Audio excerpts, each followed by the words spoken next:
part 2 for the beef tacos. I'm going to show you here how to make homemade taco shells. And while this oil is heating up over medium-high heat, I just want to point out that I have the beef all cooked and ready to go, and it did stay nice and moist, so I'm going to leave it there until it's served, and then I'll drain it off and then freeze the remainder. I have everything already prepared that we like to pop on our tacos. It's nice to have a splash of avocado and even some salsa if you like, but today I'm just going this route with the cheese. Now with corn tortillas, these are super fun and versatile and all sorts of Mexican cooking, but you don't have to do anything to it to turn it into a taco. You just place it gently in there, and of course use a little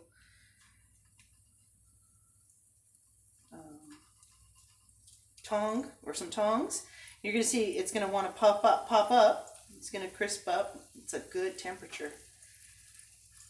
And you want to watch your temperature too, because if it's browning too fast, you want to knock back on the temp. There's not a whole lot of oil in there, so you certainly don't want to burn it. You go this for 2 to 3 minutes, depending. Just kind of keep popping it down. Sometimes little bubbles, will form.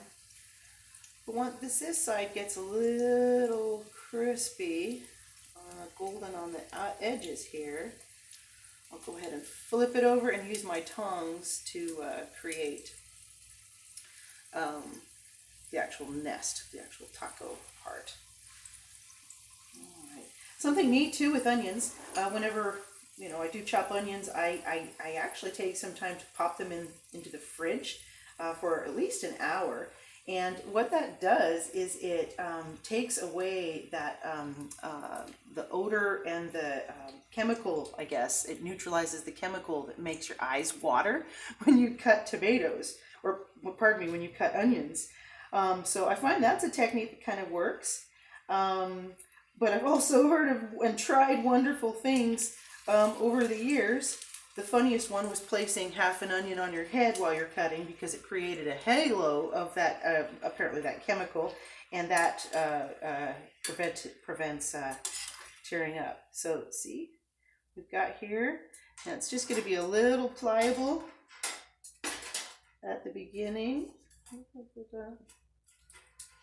Just fold it over. Technically, you don't want to use your hands. It will hold that shape too, eventually.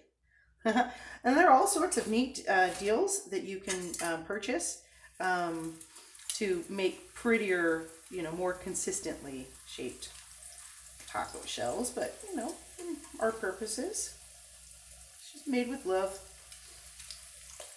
All right, so I'm knocking the oil back here at this point to a little closer to medium heat, just because I can see right away that is crisping up fast. Oh, the other trick with cutting onions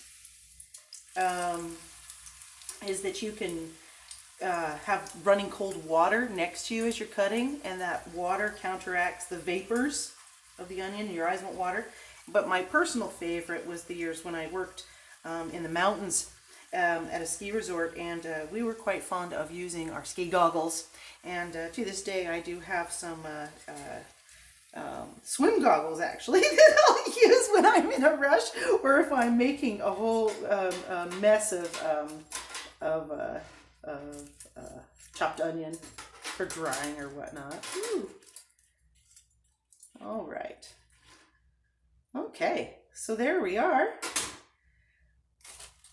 Give this a whirl.